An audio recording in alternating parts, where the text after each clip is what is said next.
the heart of great cities, in the shadow of historic landmarks, in isolated villages far from the beaten track, something unusual passes by.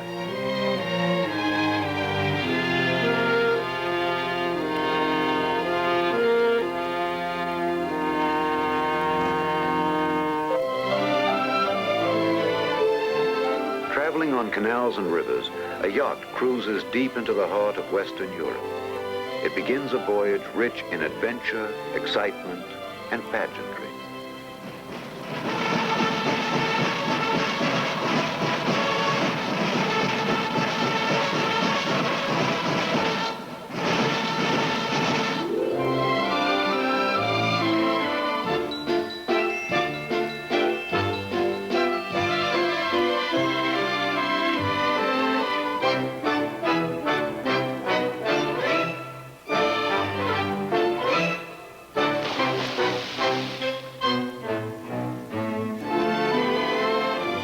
With us now on a remarkable voyage. We shall travel more than 2,000 miles through France, Germany, the Netherlands, Denmark, and Belgium. We're aboard a ship called the Yankee, and we shall cross the continent of Europe.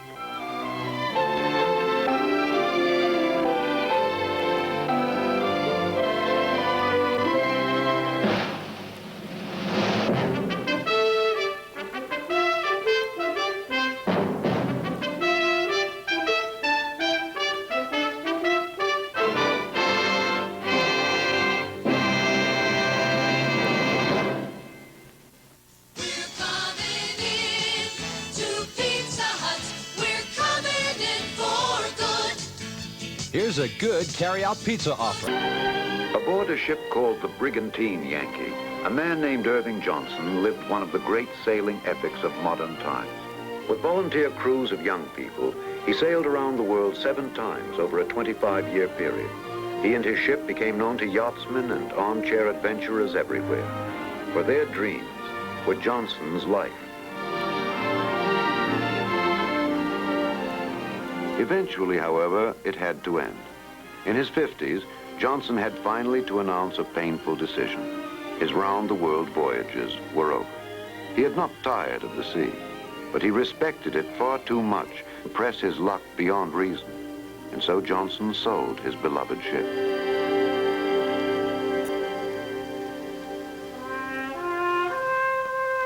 "1959, at a shipyard in Holland, a trim 50-foot ketch first touched the water.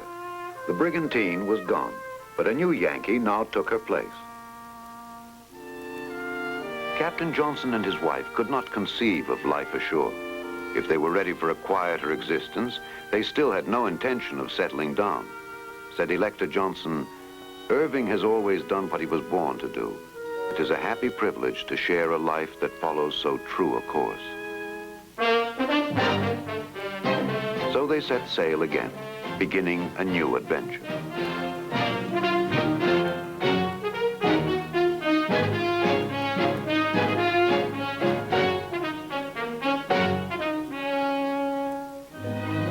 By design, the Johnson's new craft can undergo a remarkable transformation. Her masts can be folded, reducing her height from 59 feet to less than 11. The purpose? To allow her to head inland under power, slipping under low bridges, entering inland waterways normally closed to sailing yachts. A new and fascinating world is thus open to the Johnsons, and they can attempt what might seem an impossible voyage across the European continent. The trip is made feasible by the great rivers of Europe, linked together by a vast network of canals.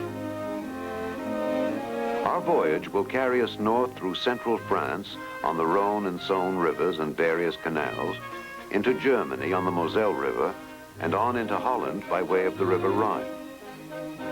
Begin when Yankee leaves the Mediterranean, entering Europe and the south of France.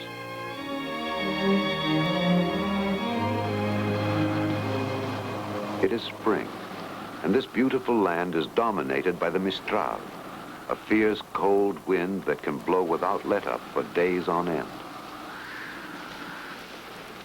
More violent still, the River Rhone. When choked with water from melting alpine snowfields, It is one of the swiftest and most treacherous rivers in the world.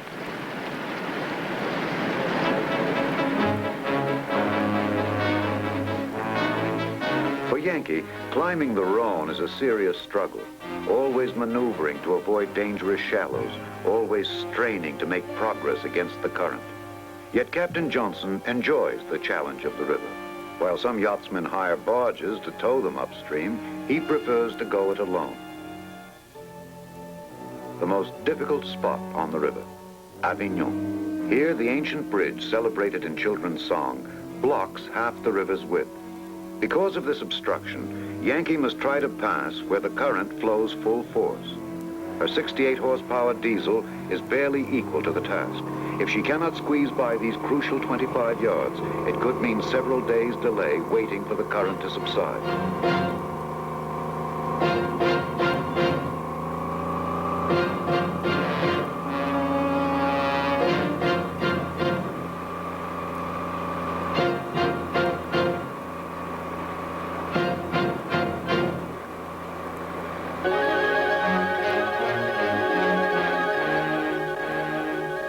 The bridge is passed. With more room to maneuver, Yankee can travel in quieter water and resume her arduous progress up the Rhone.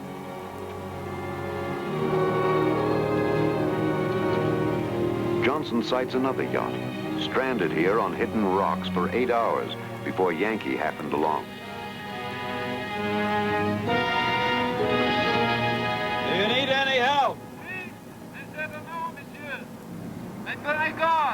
Johnson will attempt to pull them off, coming dangerously close to the rocks himself in order to hurl a tow rope.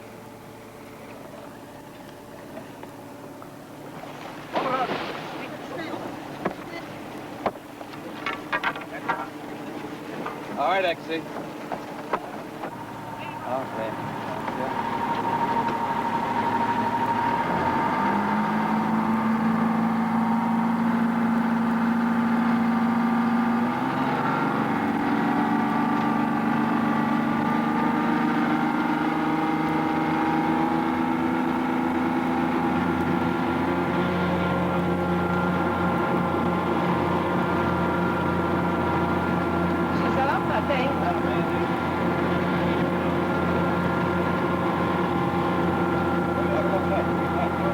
Remarkably, the stranded yacht is quickly free and shows no serious damage.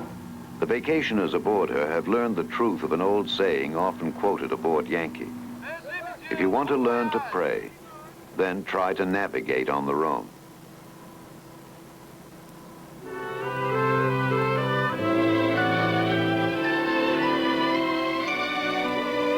Further north now, Yankee glides past Valence, Lyon, and Chalon on the tranquil River Saône.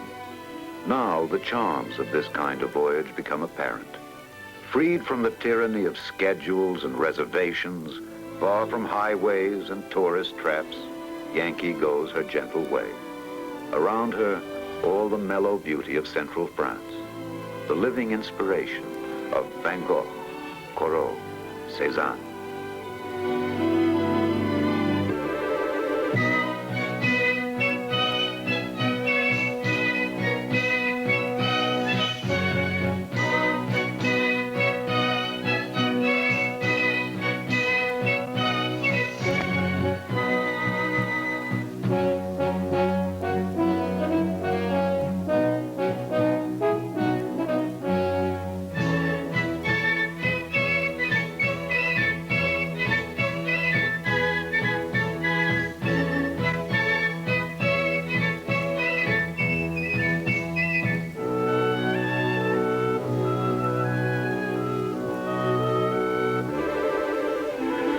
So a day will pass aboard the Yankee, as the world drifts by her railings at little more than 4 miles an hour.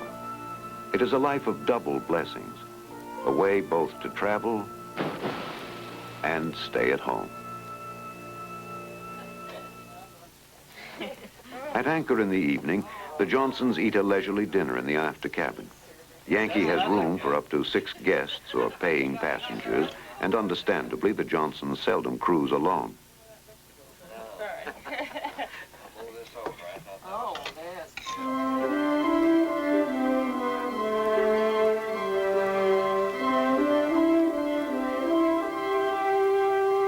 At daybreak, Yankee presses on.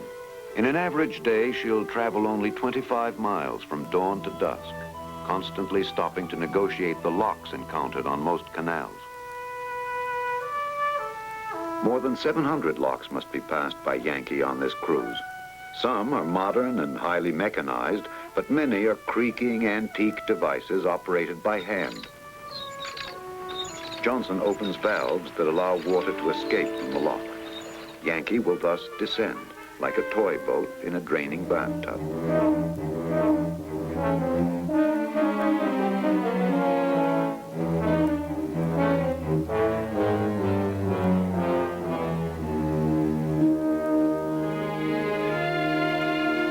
Locks perform the same function as steps on a stairway.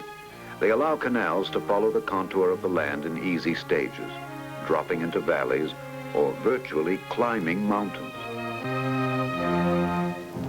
Some heights are too steep even for locks to scale. The remedy, a canal tunnel. Ancient and crumbling, canal tunnels have been known to collapse without warning. So it's a tense moment when Yankee plunges into darkness and possibly into danger.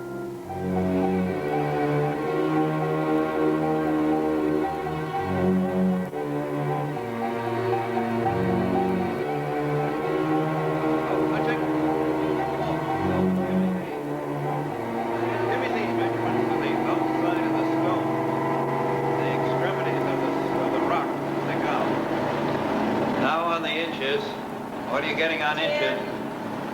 10, 9. To stay in the center of this narrow passage, Johnson must rely not on his eyes, but on his ears. Lookouts posted on each rail call out the distance, mere inches, between Yankee and the jagged tunnel walls. 6, 5. 5, 6, 8, 10, 14. 1, 2, 1, touch, touch, touch, 3, 2, 1, Here comes tap, the stone part. almost touch, touch, touch, touch, Wrong with the bottom there. Well, here we are. Bearing a new scar of battle, Yankee emerges once again into the daylight world. In her log, perhaps a cryptic notation to baffle future scholars of the sea. Sighted mountain, passed safely under, and left it far astern.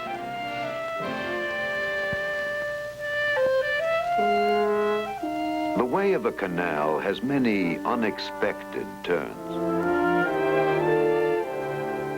Just as a tunnel may burrow through a mountain, a steep valley may be conquered with a bridge. Perched high in the air, yet with ample water under her keel, Yankee negotiates one of the great aqueducts of France. Passers-by may stare, but the Johnsons take such engineering marvels in their stride. Cruising for 7 summers on Europe's waterways, they've hardly begun to see them all. Extending for 13,000 miles, including rivers, the waterways were the main routes of European trade for centuries. An abandoned canal, now dry and deserted, a remnant of the days when the canal system was even more extensive, when virtually all trade goods moved in barges towed by mules. Today, a few mules still serve in their traditional capacity. By night, the animals are stabled aboard, but every morning they're obliged to drag their stable behind them.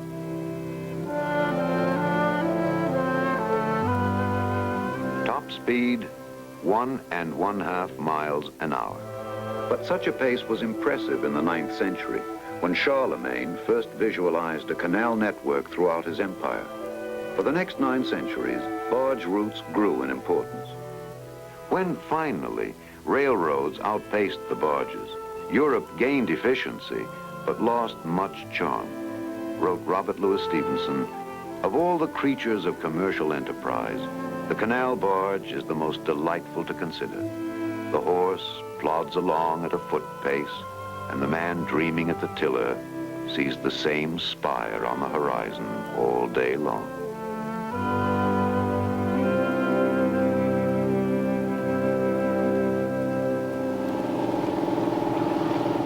The waterways now are dominated by diesel barges, an important factor in European trade.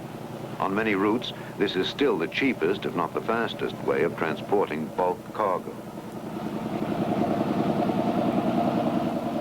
Passing barges by the thousands on her cruise, Yankee will receive a wave from each, the ritual bargeman's greeting.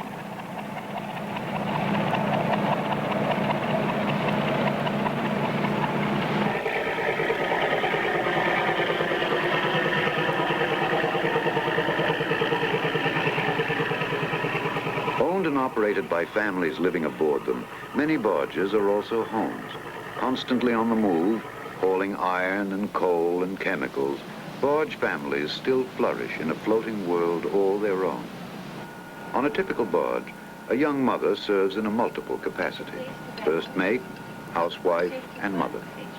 Her daughter was born and raised here.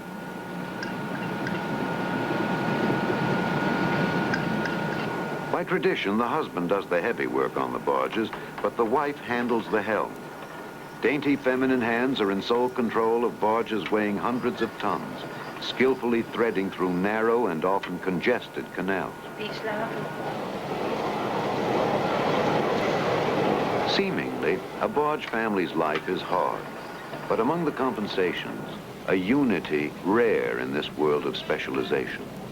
Here, husband and wife work together as a team. Their barge is their work, their home, their transportation. And though he travels constantly, a barge captain is seldom far from those he loves.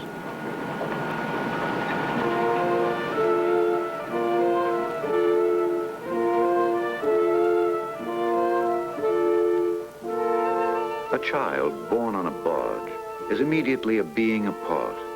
For her, the landlocked world is curiously unreal. The scene on the riverbank is always changing. Her only fixed point of reference is this small, moving island made of steel. When old enough, barge children can go to special boarding schools, sometimes located on remodeled barges. Here, in addition to normal studies, there are special classes dealing with inland navigation.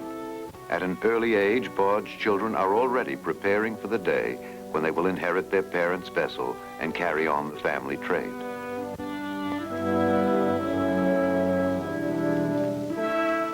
Generally, the sons and daughters of bargemen marry one another, and the ceremony may well be held aboard a floating church anchored on the canal.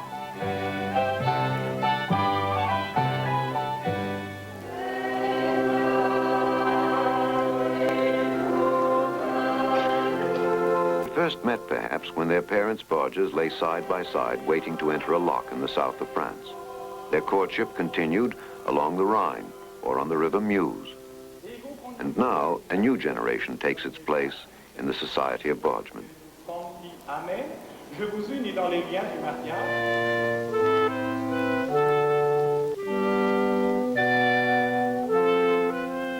So it has been in some families for more than 5 generations. New barge homes are founded, couples settle down, and yet continuously they travel on.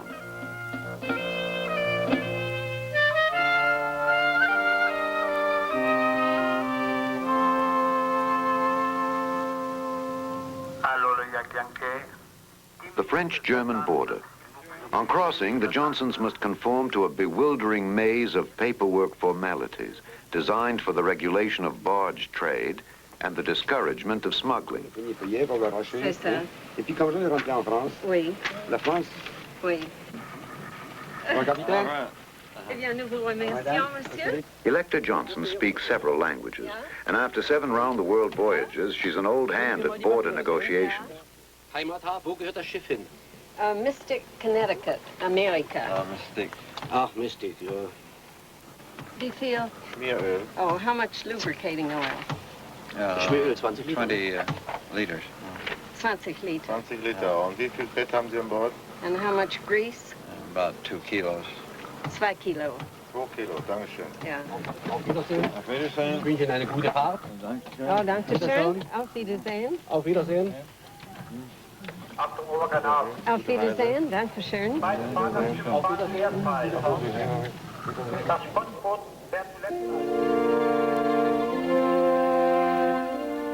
Into Germany now on the Moselle River.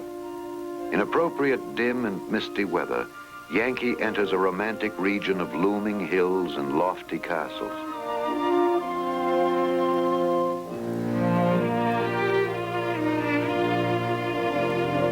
Situated to command a breathtaking view of river valleys, many of these castles were built by medieval robber barons. They were on the lookout for victims, not scenic beauty. Once spotted, any vessel on the river might be stopped and forced to pay heavy tribute in return for safe passage.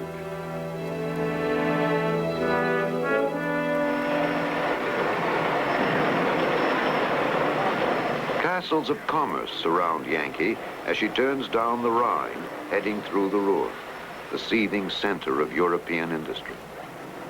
On this passage, Captain Johnson will have little time for sightseeing, for the Rhine is a kind of aquatic freeway, swarming with high-speed barges carrying cargoes up to 4,000 tons. For Yankee, dwarfed by other traffic, this is a frantic game of split-second maneuvering and sometimes desperate evasion.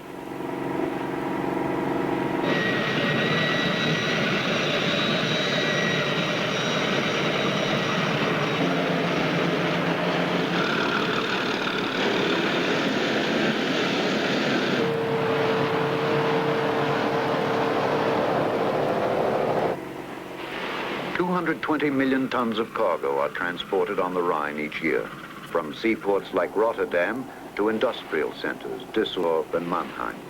The barge convoys are the largest in Europe, sometimes half a mile in length, or even longer.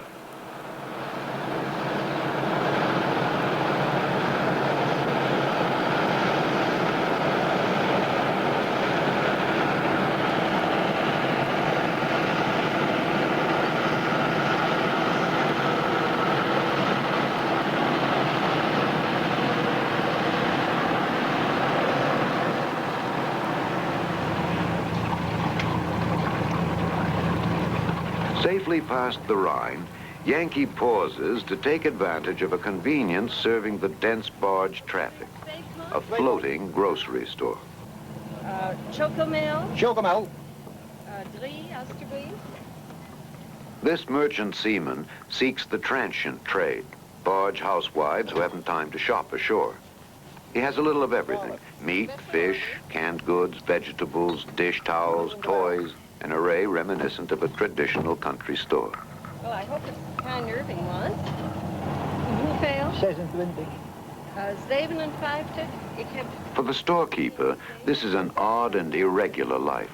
He is not even sure where he will sleep at night, for he will often do business while tied to a moving barge, and nightfall may find him many miles from where he started, his wallet full, but far from home.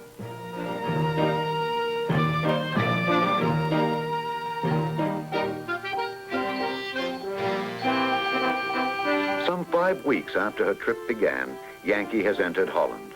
Of all European countries, this is the one where yachtsmen feel most at home. It's a nation built around its waterways, as if designed especially for the sailor tourist. Houseboat communities line Yankee's route. The result of an acute land shortage ashore, these are simply floating houses, reflecting every trend in residential architecture.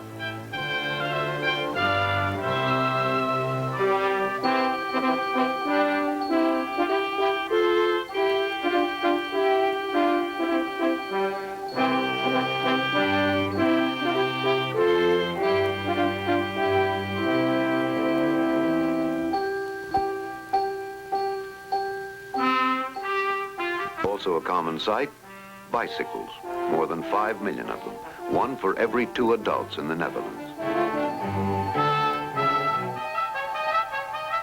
The Dutch are justifiably proud of their endurance and dexterity on 2 wheels, but they have been known to carry their bicycle mania to somewhat surprising extremes.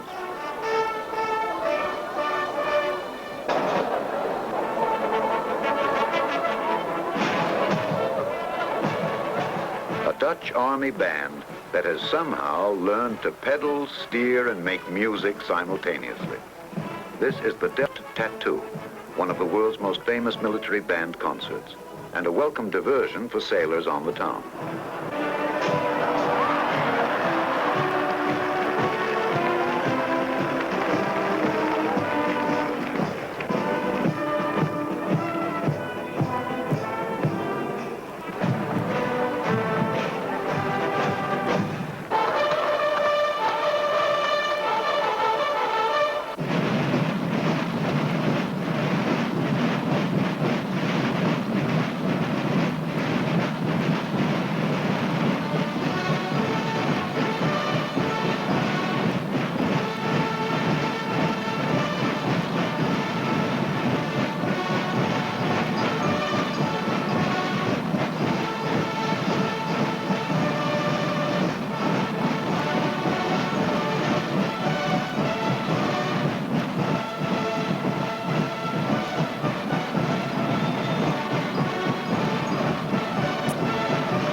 Cruising north of Amsterdam, Yankee is fog-bound on a large lake in central Holland, the IJsselmeer. Driven to create new land, the Dutch have ambitious plans for draining this body of water. Where Yankee now is floating, a town may well rise within the next 15 years.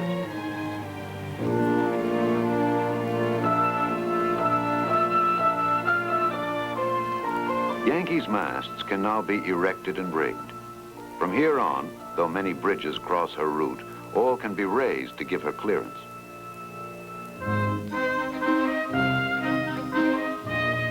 At each bridge, a small toll is collected by a means unique to Holland's waterways, designed to allow a non-stop passage.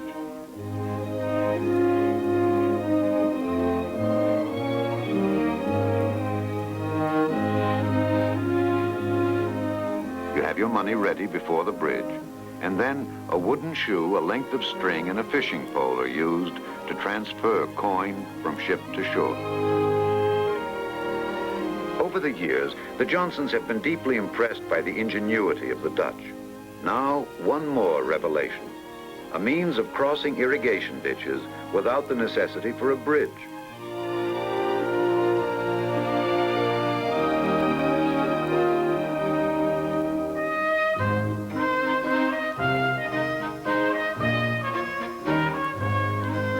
These narrow ditches spread across Dutch farms in a crisscross pattern, and to move around their property, the farmers of northern Holland invented canal vaulting. So began what has now become a national sport.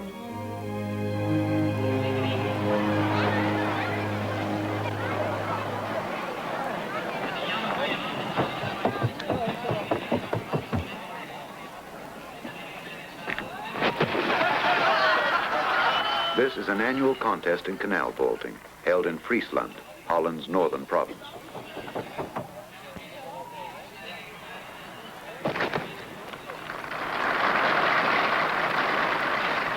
The sport of canal vaulting differs from normal pole vaulting in two important ways. Distance counts, not height. And when things go wrong, there's no sawdust down below, there's water.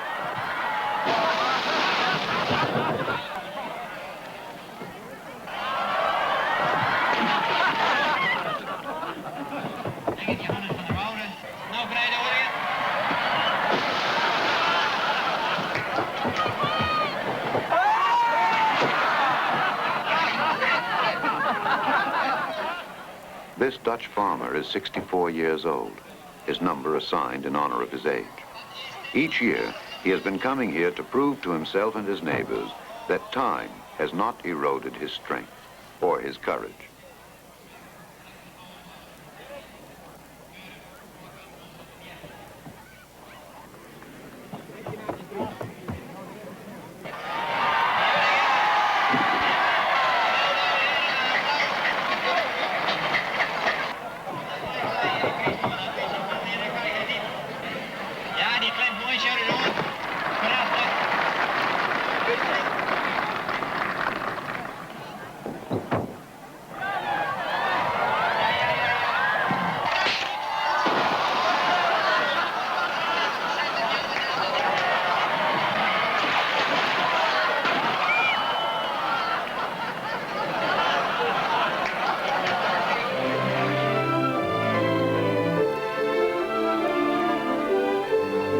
Yankee sails on. Drifting before a gentle breeze on a Dutch canal, she presents a classic optical illusion. Reason rules otherwise, but the eye perceives a ship sailing across the land.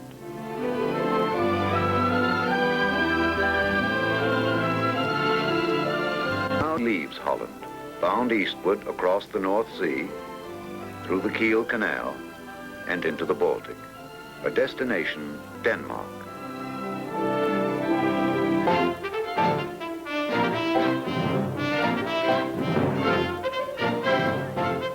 With a fair wind in open water, Yankee can now travel under sail. For all practical purposes, this entire trip could have been made by an ordinary motor cruiser. But for the Johnsons, practicality must include moments like this, when Yankee moves in harmony with wind and wave, a thing of excitement, grace, and freedom.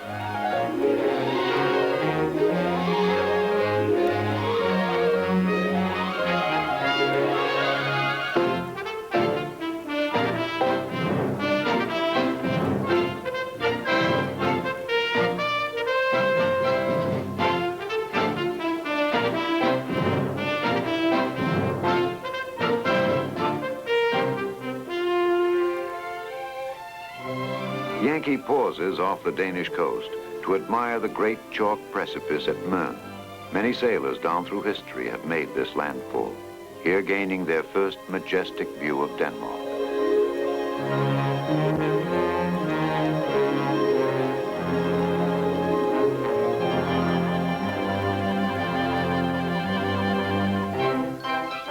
Hostess to every ship entering the harbor of Copenhagen, the little mermaid of Hans Christian Andersen's fairy tale. Here she sits, fulfilling her fondest wish in Andersen's fantasy, to rise from her birthplace in the depths and join the world of men.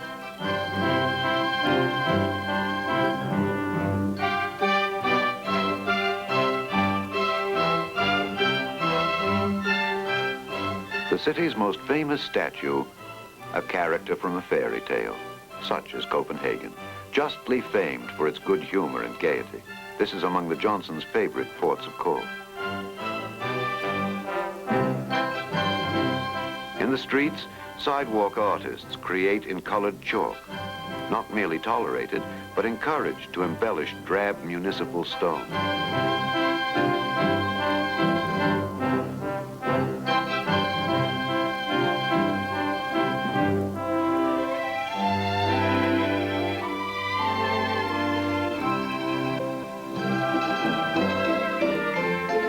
A place called Tivoli is the spiritual capital of this city, and it is considered the greatest amusement park in all the world. For more than 120 years, it has served to delight the children of this delightful land.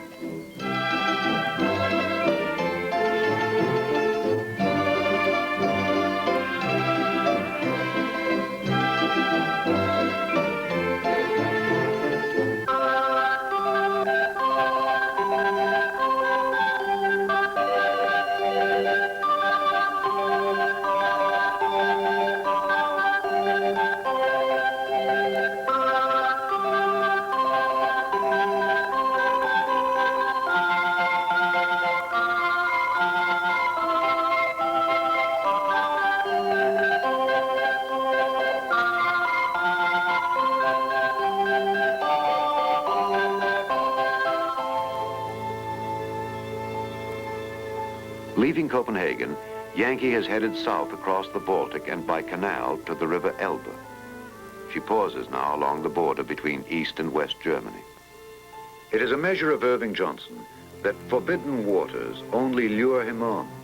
He has been denied official permission to cruise in communist countries, but Johnson still yearns to follow the waterways lying to the east, flowing through and far beyond the Iron Curtain.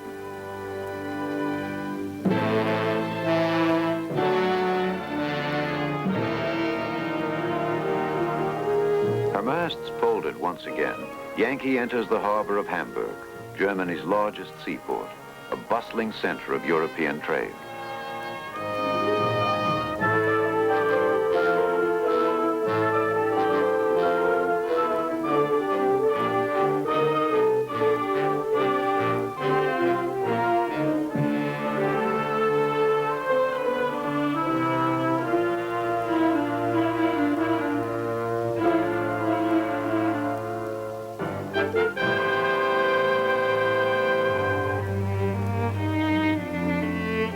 Standing alone near Hamburg, the Passat, the last great square-rigged sailing ship to engage in commercial trade. For Captain Johnson, this ship brings back stirring memories. Nearly 40 years ago, he served as a deckhand on a vessel much like this one. This old ship sure reminds me of sailing around Cape Horn in the Peking, almost a sister ship to this old vessel. Nearly 40 years ago, around Cape Horn to Chile for a load of nitrate. We had a cargo of 5,300 tons. And here's all the rigging lined up, 350 different lines we had to learn the German names of. When the seas would dash right over the deck here, you'd have to dash for a place like this and place your head right smack against the wood and hug it, because if you stayed off just a few inches, the old sea would smack your head against there and you'd crack it just like an eggshell.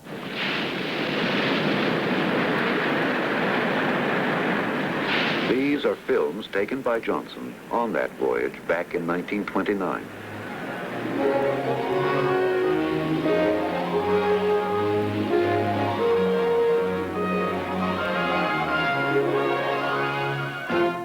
Fighting a gale or ghosting along under a full spread of canvas, these ships fascinated young adventurers like Irving Johnson. Drawn to meet the challenge of this hard and demanding life, he discovered that he was one of those people destined to live their lives upon the sea. Most of Johnson's shipmates were professional sailors who regarded steamships with ill-disguised contempt. In 1929, they were a vanishing breed, and only a handful of them still survive today. The wind isn't so much, it's the sea what's the worst. Most of the voyages I made around Cape Horn were bad weather voyages. It's very seldom you get real good weather there. Charlie Müller, 90 years old, lives in a Hamburg seaman's home. Old friend of the Johnsons, he will sit with them for hours, sharing his vivid memories. I was in a big four-masted bark called the Tekla. That was the worst trip I made around the Cape ever I did. That was on the 7th of July, 1900. We had a 5,000 ton of coal on board and we should be bound for Iquique in Chile. And off the Horn we got one of these southern blizzards from the ice region down there. It was about 60 degrees cold at that time. And that squall took every stitch of sail off us. And of course we had to go aloft and furl the sails and make them fast, and then we froze our hands. And 5 men lost 4 fingers on each hand. They only had the thumb left. There were 4 sailors and a second mate. Yeah. That was one trip around the Horn. I went to sea in 1890 and never shipped in a steamer. All my seagoing days were in sailing ships. And all the sailing ships I've been in, they're all gone now, most of pity. The first trip I made when I was 14 years old, we went from Hamburg to the South Sea Islands, to the Marshall Islands, to Yaluit. The whole trip lasted 2.5 years. And I got 10 shillings a month wages as a boy.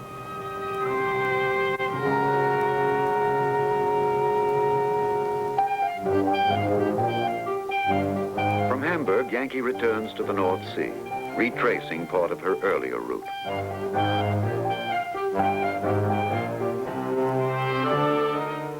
Off the north coast of Germany, she enters an area of extremely shallow water. It can be 4 feet deep or even less, though completely out of sight of solid land. Navigation here is often a matter of blindly following a line of sticks, saplings placed by local fishermen to mark a safe channel. Even in the hours of peak high tide, there's constant danger of going aground.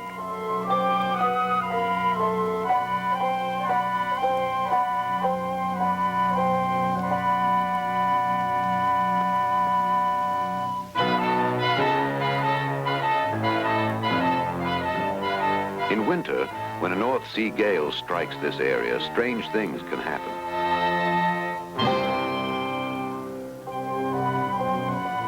A combination of high winds, vicious tides, and shifting sandbars often results in ships being forced aground and stranded.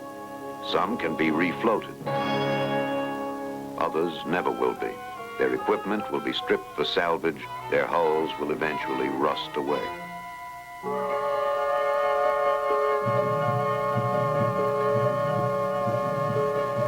The tidal trap has sprung on Yankee. The sea has disappeared from under her, as if it had spilled off the edge of the far horizon. Johnson has deliberately allowed himself to be caught by the ebbing tide. The situation isn't dangerous, but for him it feels strange and a little embarrassing to be thus stranded high and dry.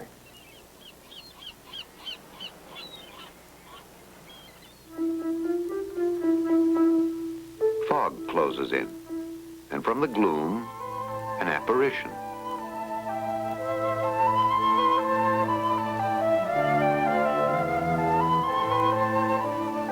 They're merely tourists out for a ride, amused at the sight of a ship perched upon the sands. And they may be forgiven such idle curiosity, for as a vacation paradise, this region leaves something to be desired.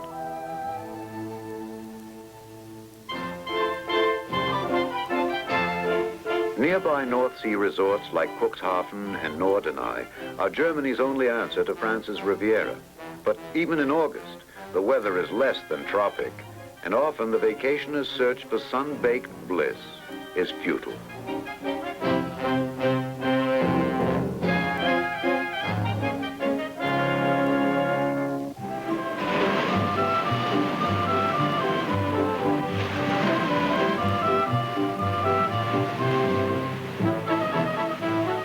Man, ever inventive, ever dreaming, has created here what nature sometimes fails to provide. So bathers frolic in a heated indoor swimming pool, battered by machine-created waves.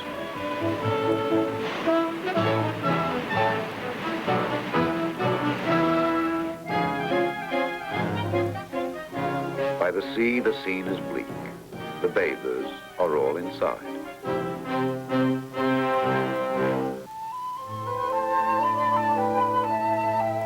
The tide still is out, and hikers wander over the vast sand flats, curious to see the American yacht called Yankee.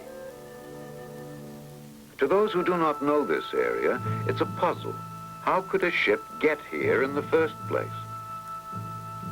Few first-time visitors can appreciate that the water has only left here temporarily, soon to return with great force and frightening speed.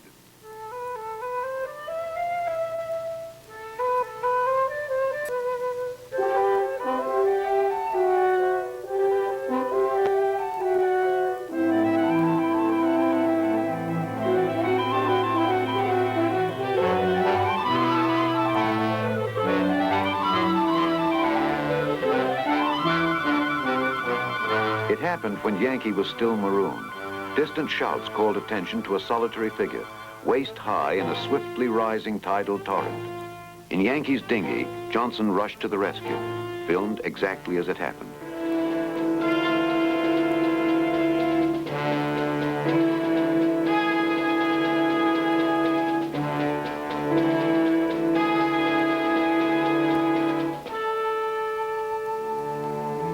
He is a German office worker on vacation. Walking alone, he lost his sense of direction in the fog. Before he realized his predicament, the tide had cut off his way to shore. He could quite possibly have drowned, as have several unwary tourists who have been caught in these savage tides.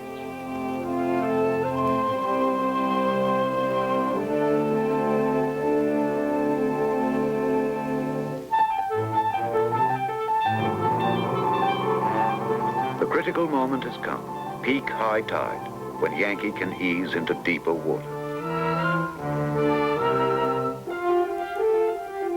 All is well. Afloat where she was stranded just hours before, Yankee is none the worse for her ordeal. Soon she'll be heading south again along the inland waterways. Her destination, Paris, by way of the River Seine.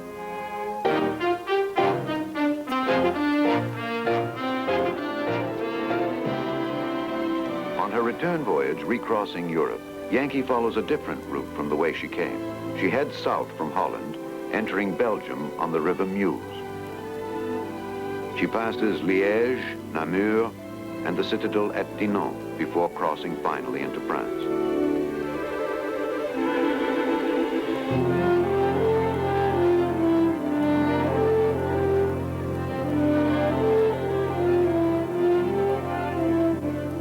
And then one morning, Paris, seen from a novel point of view.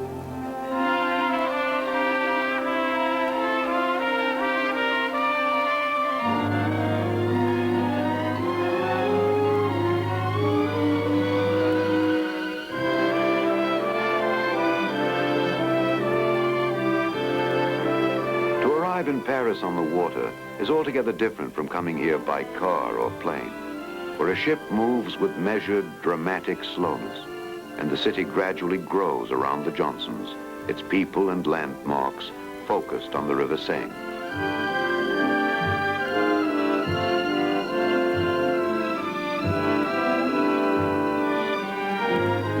It has been said of Paris that the city is so central to the affairs of men that everything and everyone of any importance will someday come here. And perhaps this is not too far from literal truth. For the Johnsons have voyaged to all the fabled seaports, to Cape Town, Singapore, and Zanzibar. And yet still, for years, they dreamed of this, that someday they might stand on their ship, the Yankee, beneath the looming spires of Notre Dame.